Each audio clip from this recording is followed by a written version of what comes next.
नमस्कार शेतकरी मित्रांनो, स्वागत आहे आपल्या दत्ताचौली माहिती आपल्या यूट्यूब चॅनलमध्ये। मित्रहो, ऑगस्ट सप्टेंबरमध्ये जे अतिवृष्टीमुळे पूर परिस्थिती झाली होती आणि शेतीचं नुकसान झालं होतं, शेत जमिनीचं ज्यांचं नुकसान झालं होतं त्यांना आता भरपाई मिळायला सुरुवात झालेली आहे। जे पॅकेज 31,628 कोटीचं डिक्लेअर केलं त्यामध्ये शेतजमिनीसाठी वेगळी तरतूद केलेली होती। आता शेतजमिनीच्या नुकसान भरपाईचे GR निघायला चालू झालेले आहेत आणि GRच्या नंतर लागलीच मदतही वितरण होऊ शकते। आता ती मदत दिवाळीत होते, दिवाळीच्या दरम्यान होते का नंतर होते हे पाहण्याजोगी आहे, परंतु फुलना फुलाची पाकळी काहीतरी मदत ज्या जिल्ह्याला मिळायला सुरुवात झालेली आहे। आता कोणकोणते जिल्हे आहेत आणि किती हेक्टर क्षेत्र बाधित दाखवलेलं आहे आणि किती मदत ही मिळालेली आहे ती आपण या GRच्या माध्यमातून पाहणार आहोत। हा GR आज 17 ऑक्टोबर 2025 ला निर्गमित करण्यात आला आहे। त्याच्यामध्ये सांगितलं आहे की मे 2025 ते ऑगस्ट 2025 या कालावधीमध्ये अतिवृष्टी व पुरामुळे शेत जमिनीचं झालेलं नुकसानाकरिता मदत, म्हणजे हे पिकाची नाही आहे तर शेत जमीन ज्याची खरडून गेलेली आहे त्याच्यासाठी जी मदत आहे ती आहे। यामध्ये त्यांनी सांगितलं की कोणकोणते जिल्हे आपण डायरेक्ट पाहूया। तर कोकण विभागामध्ये रत्नागिरी आहे, त्याच्यामध्ये जूनमध्ये जी अतिवृष्टी झाली होती प्रस्ताव हा ऑगस्ट महिन्यामध्ये पाठवण्यात आलेला होता। बाधित शेतकरी आहेत 37 आणि बाधित क्षेत्र आहे 4.79 हेक्टर आणि 1.92 लक्ष ही मदत ही त्यांना मिळालेली आहे। सिंधुदुर्गमध्ये तसंच जून महिन्यामधले जे बाधित शेतकरी आहेत 27 आणि बाधित क्षेत्र आहे 4.67 हेक्टर आणि 0.88 लाख रुपये ही मदत ही त्यांना मिळालेली आहे। तर रायगड जिल्ह्यामध्ये जुलैमध्ये जी अतिवृष्टी झाली होती त्याच्यामध्ये 3 शेतकरी बाधित दाखवलेले आहेत आणि हेक्टरमध्ये जर पाहायला गेलं तर 0.38 आणि मदत जी आहे ती 19,000 रुपये इतकी केलेली आहे। रायगडमध्ये ऑगस्टमध्ये 2 शेतकरी बाधित दाखवलेत, रत्नागिरीमध्ये परत ऑगस्टमध्ये 1 शेतकरी बाधित दाखवलेला आहे आणि 18,000 आणि 5,000 ही मदत ही शेतकऱ्यांना देण्यात आलेली आहे। 50,000 ही मदत शेतकऱ्यांना देण्यात आलेली आहे। तर हेक्टरी जे काही 48,000ची मदत होती त्या हिशोबाने देण्यात आलेली आहे।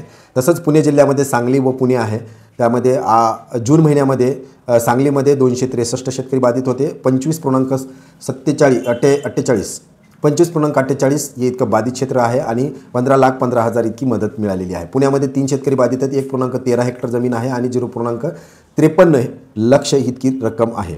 आता नागपूरमध्ये वर्ध्यामध्ये जून-जुलै मिळून जूनमध्ये 56 आणि जुलैमध्ये 231 शेतकरी बाधित आहेत। क्षेत्र 8 एकर जूनमध्ये आणि जुलैमध्ये 148 एकर आहे आणि ही जी काय मदत आहे ती देण्यात आलेली आहे। नागपूरमध्ये जुलैमध्ये 1 शेतकरी बाधित आहे, वर्ध्यामध्ये 36 शेतकरी बाधित आहेत आणि त्याप्रमाणे चंद्रपूरमध्ये जवळपास 355 शेतकरी बाधित आहेत, 228.48 हेक्टर इतकी जमीन आहे आणि 59.40 लक्ष इतकी रक्कम देण्यात आलेली आहे। त्यासोबतच छत्रपती संभाजीनगरमध्ये बीडमध्ये आता ही मे महिन्यासाठी आहे, मे महिन्यासाठी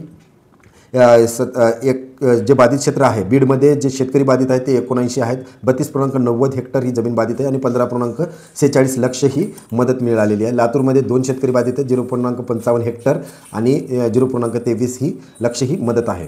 बीडमध्ये नांदेड आहे, परत ऑगस्ट महिन्यामध्ये 14,005 शेतकरी बाधित आहेत, 4,896 हेक्टर जमीन बाधित आहे आणि 2,080 लाख इतकी रक्कम ही वाटप करण्यात आलेली आहे। आता ऑगस्ट महिन्यामध्ये ज्याच्यात जास्त नुकसान झालं होतं बीड जिल्ह्यामध्ये 81 शेतकरी आहेत, लातूरमध्ये 499 आहेत आणि धाराशिवमध्ये 491 आहेत, तर त्या प्रमाणातच ती मदत ही वाटप करण्यात आलेली आहे।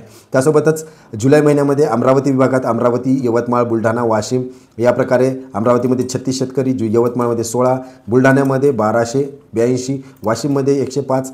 तर अशा प्रकारे अमरावती विभागामध्ये परत ऑगस्टमध्ये काय काय झालेलं आहे जे अतिवृष्टी निश्चित ऑगस्ट महिन्यामध्ये परत यवतमाळमध्ये 3,939, बुलढाण्यामध्ये 3,452, वाशिममध्ये 109 आणि अकोल्यामध्ये 231। तर अशा प्रकारे टोटल जे आहे 34,47,69,000 इतकी मदत ही जाहीर करण्यात आलेली आहे। आता ही जी मदत आहे ही वेगवेगळ्या महिन्यामध्ये या क्षेत्रामध्ये झालेली आहे जे शेताचं नुकसान आहे।